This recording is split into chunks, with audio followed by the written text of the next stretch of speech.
From the sports betting capital of the world, Las Vegas, it's time for the show you can't afford to miss. The #1 weekly football preview, Wanna Bet. Get ready for valuable information, analysis, winning picks, and betting strategies. Your hosts, SEC gridiron guru Kip Keefer, and award-winning betting expert, writer, and sports editor for the Las Vegas Sun, Kip Keefer. Let's go. Here's everything you need to win big. Wanna Bet. Welcome, everybody, to the fabulous Las Vegas Strip. It is another edition of Wanna Bet. Kip Keefer, Case Keefer, ready to bring you up to date with everything happening in the world of football, handicapping, wagering, strategy, you name it. We have it for you right here on the show. We are, Case, a week into college football, but this weekend the focus changes a little bit. You have become a recognized expert and have a phenomenal record over the last several years on the National Football League, and it is kicking off its new season this weekend. Yeah, fired up for the NFL. You know, we talked about college the last 2 weeks, and I love college football, always will, but so many teams, so many comings and goings. I feel like I am cramming going into the season, trying to catch up on everything. The NFL, meanwhile, now that we have the Raiders here in Las Vegas, where I work and live, and I cover them full time, I'm really more kept up to date every day of the NFL, anything that's going on. I feel like it's less of a scramble for me going into the season. You know, it depends on the year which one I do better at. The college football markets typically are a little more exploitable, a little bit easier to win than the NFL, but the NFL kind of is my bread and butter, for better or for worse. As a bettor, you know, it's kind of where I learned the ropes, so to speak, over many years, and I'm really excited to get another season going. You mentioned the Las Vegas Raiders here. You are the assigned writer to the Raiders from the Las Vegas Sun, so you pretty much are around them all the time during the season, both practices, home games, road games. Last year, maybe the most tumultuous season that I can ever remember for a single professional franchise. I mean, we don't need to revisit all the things that happened, but for the Raiders to even make the playoffs and really give the Bengals the best game anybody gave them leading up to their Super Bowl run, the Raiders were an inadvertent whistle away from maybe winning that game. Yeah, I mean, right there. Of course, they were at 4th and goal from the 9, I believe, with something like 20 seconds left. Did throw an interception to end the game, but they were right there, and I kind of felt validated at the end of that game. I wrote at the time the AFC playoffs last year were wide open. All these teams, you know, had flaws. You know, I said, who knows, you know, whoever wins this Raiders-Bengals game, they could make a run. Of course, it ended up happening with the Bengals. Yeah, you're right. It was a tumultuous season. We're hoping for a lot calmer season as a reporter, writer. I hope things just go a little smoother this year. There was too much last year. I think one thing that gets overshadowed, though, is it wasn't just all the off-the-field stuff. On the field, this team was just ridiculous. I think they set an NFL record for the most walk-off wins in history. It was either 5 or 6. They won a lot of close games. They went into overtime, I believe, on 3 occasions. The action on the field was just as crazy as off the field. It was just a really wild season for the Raiders last year. I think it goes down as a success, getting that they got to the playoffs, but they want to push it a step further this year. Well, from a betting standpoint, kind of review how the Raiders performed last year and what are your expectations going into this season? Well, I mentioned the close games, and this is very basic, but I think the biggest red flag for anyone going into next season, you want to look at how a team performed in close games, because more often than not, that is not predictive going forward. I believe the Raiders went 5-1 in games decided by less than a touchdown. You flip just one of those, they're not in the playoffs, and I think because they made that playoff run, I hear so many people that are so high on the Raiders this year saying, oh, they made the playoffs last year and they got better this year. Well, you look at how they got to the playoffs. I mean, it was really by the skin of their teeth. They had a negative point differential. I think some of the more predictive factors going forward would put them a little down. I do think they've gotten better, but so has the rest of the division. The AFC West, I know it's hyped up as being great this year. I think it's not hyped up enough. The Broncos basically have an all-star team now. They've shored up the only weakness with Russell Wilson at quarterback. I think the Chargers have the best roster in the NFL. I know that might be controversial. I don't see any weak point. And the Chiefs are the Chiefs. Do we ever think we'd be going into an NFL season? The Chiefs are 12-1 to win the Super Bowl. I think the Raiders' kind of bad luck continues here. They are stuck in just a monster of a division. They're the long shot in the division, and I think they're rightfully the long shot. If you're making me pick, I would have them as the 4th choice. You know, you mentioned the Chiefs, and I just had a flashback to that unbelievable game that they had against Buffalo, which may be one of the greatest NFL games of all time, not only from an entertainment standpoint of just watching the game, all the twists and turns. I mean, the points in the fourth quarter, I don't remember what the total was, but it was just absurd because every time somebody touched the ball, they scored. The Chiefs famously, of course, somehow in 13 seconds got in field goal range after the Bills took the lead. But I think that defines why in the NFL the sport is so popular, and from a betting standpoint, what an emotional roller coaster that had to have been, depending on what side you were on. Oh, I know all too and well. You were a Buffalo guy. I'm having PTSD just talking about it. I had big positions on Buffalo last year to win the AFC, win the Super Bowl. I think I bought into them when they kind of had a swoon. I think shortly after they lost to Jacksonville. I really thought it was a great position. I thought I had it with 13 seconds left. Of course, it slipped away. This year, you're not going to get any value like that on the Bills. I think this is an extreme example, but we're at the TI. I think I saw they're like plus 250 or 3-1 to win the Super Bowl here. You will not find me backing Buffalo in the future market this year. I think there's just too much hype on this team. But that was an unbelievable game, really back and forth.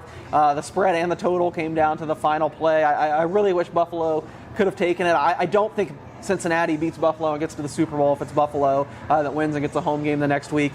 So yeah, that just shows you how quick it can flip, and unfortunately I was on the wrong side of that one.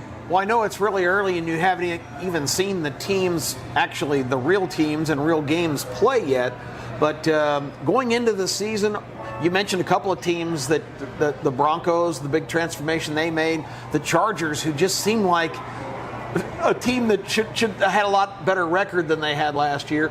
And what about what the Dolphins have done? But are there any other teams that you have your eye on this year going into the season? Here's the most important thing that I think is dividing a lot of gamblers and why they end up on. It kind of comes down to how you view and how you value wide receivers. Clearly, NFL teams' value of wide receivers has skyrocketed. You see the contracts that Tyreek Hill got with the Dolphins, Devontae Adams with the Raiders. So for a bettor, it comes down to, do you believe these guys are going to take this team to the next level? Are they going to make them Super Bowl contenders? And where does that leave the teams they left? For, in this example, the Packers and the Chiefs. To me, I'm taking a step back. I think the wide receiver love has gone too far. If you're given, I think the Packers and the Chiefs, there's some general pessimism. They're both about 12-1 to win the Super Bowl. I still would rather trust Aaron Rodgers and Patrick Mahomes and see what they can scheme up, even with some green guys. I think the teams you land on this year, as far as future positions, as far as what you're predicting the leagues, I think it comes down to how much you think a wide receiver is worth. I think we've just gone a little too far. I think wide receiver, obviously important, game-breaking players, but I still think there's just such a premium on quarterbacks. I would much rather be backing those teams with the great quarterbacks than the ones that necessarily upgraded with the big-priced wide receivers. So as we kick off the season, looking at the board, which I know you've glanced at, who's the value play? Oh, it's so tough right now. I'll tell you, I hate to keep saying what I bet back in January, but it's true. I bet the Buccaneers at 50-1 to win the Super Bowl when Tom Brady retired, thinking that, it always seemed wobbly. You didn't know if he was going to come back or not. Then I thought they had some shot at some other quarterbacks. So right now, that's the only position I had. I also bet the Chargers 14-1 to win the AFC before free agency. Now the Chargers are 15-1 to win the Super Bowl. It's hard to recommend them at that. I do think this roster is ridiculous, but I might be looking at the Chiefs and the Packers. I know I've been on them all this whole segment, but I really like both those teams. Look for some of these teams you like to dip in the season. Buy the dip would be my biggest thing. Look for some tough parts of the schedule, then maybe decide what teams you want to back. Well, you don't have to wait long. Case's NFL picks for Week 1 are up next. Stay with us on Wanna Bet. Kip Keefer here, back with another edition of my best bets for Wanna Bet, and it can't go much better than last week, 4-1, and really a little bit better than that since we advocated taking Florida on the money line at plus 130. I really think my handicap for that game ended up being vindicated. I said I thought it was a 50-50 affair, and it's simple economics. If you have a 50% win percentage, you'd rather get a 1.3 times return on your money on a team to win outright than a 0.91 for taking those extra 3 points of insurance. So shout out to the Gators. I don't say all that to pat myself on the back, just because I like a little glimpse into process and some things that can really help you long-term with sports betting. I think that is just as important as the picks, but I know everyone is here for the picks, and we have the NFL starting in addition to college football this week, so let's get to as many games as we can. Here are some of my best bets for this week, and we'll start with the NFL since it's the new thing in town, and perhaps my favorite bet is one I know a lot of people aren't going to want to make, but I really like the Houston Texans hosting the Indianapolis Colts as a 7.5-point underdog, which you can still get. I would advocate trying to get over the 7. It was 8.5 all offseason. I anticipated a crash. It has finally happened. But 7.5, I think the Texans are still worth taking. I just don't think this team's going to be the laughing stock that it was last year in the NFL. They made a lot of worthwhile veteran signings that I think were good this offseason, as well as I feel like maximized their all their draft picks they had, especially this year. Dameon Pierce, the 4th-round rookie out of Florida, has been electric in practice. He's going to be the starting running back. And Davis Mills quietly was really good as a quarterback down the stretch last year. I think he can make a second-year leap. And I don't think Lovie Smith's going to be as overmatched as David Coley. I'm also not sold on the Colts being the quiet Super Bowl contender that the odds kind of indicate they are. So I will take Houston plus 7.5. That's one where the market moved with me, but let's go next to one that moved against me. I'm going to be on New England plus 3.5 going into Miami, where it's been a house of horrors for the Patriots, and could be again if you followed their offseason at all. This line was only 2.5 or 3 for the last several months, but we've added that extra half point now with everything that's gone wrong for the Patriots during the preseason and practice. And look, I've seen it with my own eyes. They had 2 days of joint practices here with the Raiders where they were really beaten up. The Raiders were much better, and then the Raiders backups beat the Patriots starters in the preseason game to cap it all off. But, too often we react too harshly, I think, to the preseason, and, I still think there's continuity there with Bill Belichick. It's a trust thing. I'd rather go with him and that staff than Mike McDaniels in his first game. I will take, especially now that it's in 3.5, the Patriots. Another side I really like, the Minnesota Vikings plus 2 hosting the Green Bay Packers. Kind of have to grit my teeth for this one because Aaron Rodgers has kicked my teeth in so often. I think anyone that's bet sports seriously for a long time now knows that feeling. He defies all numbers. Really just a marvel how good that guy is at football. But it is just hard for me to see where his team's going to have the advantage this year, especially on offense. Minnesota has so many weapons, in Green Bay, after we already know Devontae Adams left now, Alan Lazard may not play this game. He's injured. Minnesota at home, I think they're going to be a lot better with new coach Kevin O'Connell. I think they should be the favorite here. I think they might close, maybe a 1.5, 2-point favorite. Maybe I'm totally off, and this is going to be another case of Aaron Rodgers getting the best of me. But I just can't. I can't get past Minnesota plus 2 here. In that NFC North showdown. And I wasn't just going to stick with those 3 for the NFL, but I realize they're all underdogs, and I know we probably want some variety. So let's throw in my favorite too. I'm going to take Baltimore laying 7 at the New York Jets. I just don't believe the Jets are ready to take the next step yet. And if they were, I think it would need to be with Zach Wilson, who's going to miss the first 4 weeks with an injury. Joe Flacco gives me no confidence, and I'm really high on the Ravens. Now, maybe I'm biased because I am really high on the Ravens every year.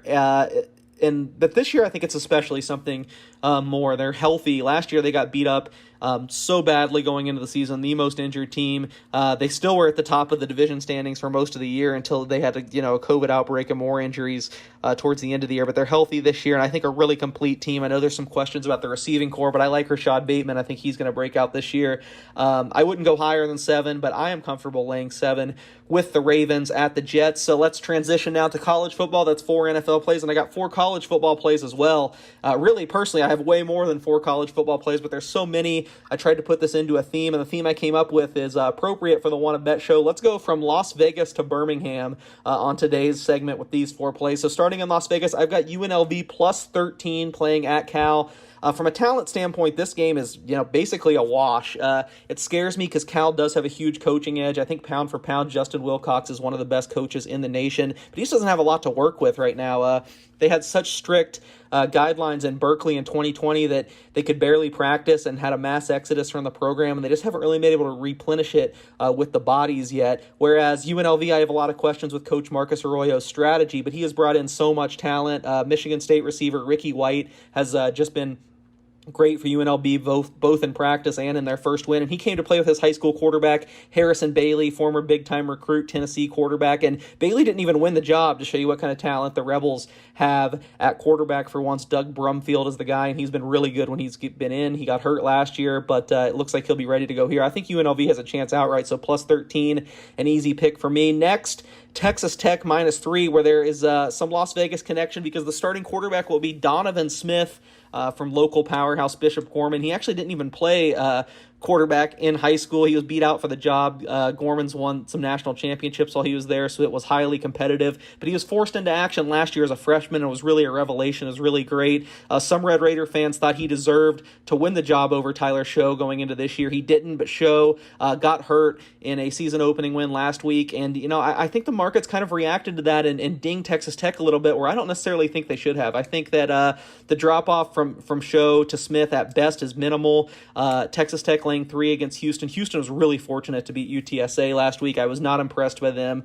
I think this should be higher than a field goal, so I've got Texas Tech -3. Maybe that's not a usual pipeline, Vegas to Texas Tech, but one that is Vegas to Arizona. Arizona is the one team that got us last week. I faded them against San Diego State, and that ended up being stupid. They blew out San Diego State, but I'm back at it again. I'm going against Arizona, and I'm going against them with a team I've been high on. One of my biggest bets last week, I know I didn't discuss it on the show, but I loved Mississippi State against Memphis, and they just blew out the Tigers. I think the final score was even deceiving for how lopsided that game was. We know what the Bulldogs can do on offense, but defensively, they held Memphis, I believe, to something like 60 or 75 yards through the first 3 quarters. That was really eye-opening to me.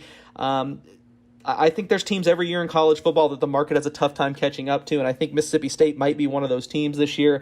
I'm going to keep riding them until the wheels fall off, so to speak. This opened at -6, which obviously was a great bet, one I liked way more. I wouldn't go higher than 10, but I would still lay the 10 points with Mississippi State at Arizona. And I know this is a stretch to finish off the theme, but only a short drive, 2 hours, right, from Starkville to Birmingham, which leads us to UAB -6. I like UAB at Liberty, another team we faded last week. Got a little bit lucky because Charlie Brewer, Liberty's quarterback, broke his hand in the first quarter. And Liberty, really, the Flames could not throw the ball without him. They ended up losing, I believe, in quadruple overtime to Southern Miss. UAB is always so well prepared defensively, has good game plans. I have a tough time seeing it's going to be much different this week. I'm surprised this number has stayed at 6. I thought it would really be climb. So clearly someone likes Liberty, but it is not me. I am on UAB -6 to finish off the week. So that's some NFL plays, some college football plays. Stick around next for Kip with his SEC plays. Hey everybody, welcome to another week of the SEC Rundown. Kip Keefer with you now to talk about week 2 and some opportunities that are on the board. Off to a really bad start so far this year. Apologies sincerely expressed. Our record is only 1-4 after the week 0 and week 1 picks. We are going to do a lot better than that. I promise you, we're going to throw out 5 games this week in the SEC that should be fruitful and get us on the board and improve a very sad start. You know, picking games at the first part of the year is kind of like tiptoeing through a minefield. You really haven't seen the actual teams yet. You do a lot of reading and a lot of research. You know who's coming back. You know all of the tangible facts, but you don't know a lot of how teams are going to look and how they're going to bond actually on the field. And several of the teams that we depended on last week were, let's just say, less than impressive. Including down on the Bayou, Brian Kelly's debut, an absolute disaster. LSU looked more ill-prepared than a middle school team, made all kinds of mistakes in fundamentals and techniques and just basic football plays, ended up making it close at the end, but very, very poor performance by the Bayou Bengals. Well, let's look for some good performances this week and some opportunities on the board. I think we need to start that journey in Fayetteville, Arkansas. Last week, Cincinnati was a 6.5-point underdog. I thought on the field, Cincinnati looked like the more impressive team, but inconsistent quarterback play by the Bearcats really did them in. Arkansas made some big mistakes that Cincinnati did not really capitalize on, and Arkansas won the game. KJ Jefferson's fantastic. This week they host Shane Beamer's South Carolina squad, an easy winner over Georgia State last week. And this is a team that achieved a lot of success last year despite not having a very good roster of talent. Beamer's got some players this year. South Carolina still healthy early in the year. Depth will get to them later on as the season goes on. But I think they're going to go to Fayetteville. Arkansas had a tremendous win over Cincinnati. Big build-up, a really physical game. They're giving the Gamecocks 8.5 points this week, and I think this is going to be a real battle from start to finish. I'm going to take the road team, which I shy away from a lot of times in the SEC, but I'm going to take South Carolina and the 8.5 points against the Razorbacks. Our next stop is in Gainesville, the Swamp. We liked the Gators last week, and they came through with a great drive at the end and then a heart-stopping stop to the Utah Utes at the goal line when they were trying to win the game. Florida looking very good last week under Billy Napier. Just cleaned up a lot of details, stupid penalties and bad mistakes.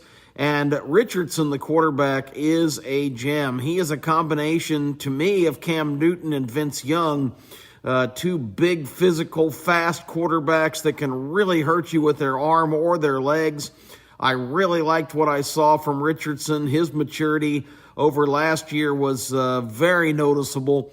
I look for the Gators to really deal with Kentucky effectively. They're only a 4.5-point favorite. I know a lot of folks were high on Kentucky coming into the season. I was not really one of them. I don't think Mark Stoops has really done a lot with the talent he has, and I think that talent is a little bit diminished this year, particularly on the front lines. I like the Gators to go 2-0 in the Swamp. It looked like when the schedule came out that they could be 0-2 at this point, but I think they are going to win again and cover the 4.5-point number against Kentucky. Looking on to other spots on the board. Let's go down to Texas, where, everything's bigger in Texas.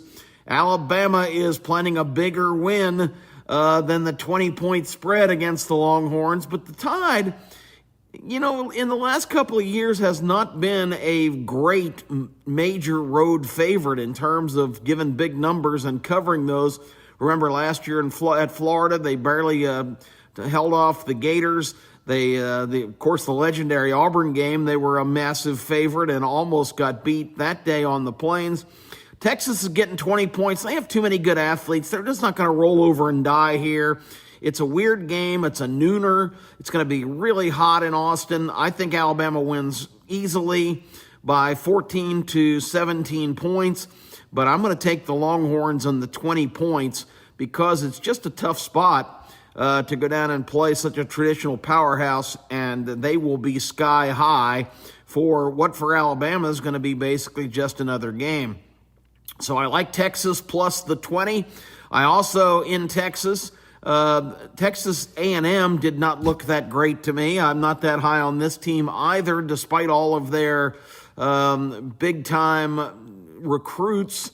Jimbo Fisher has quarterback problems, in my opinion. I don't think Haynes King is all that. And so I'm going to shy away from giving 18 points to Appalachian State, which you might kind of scoff at.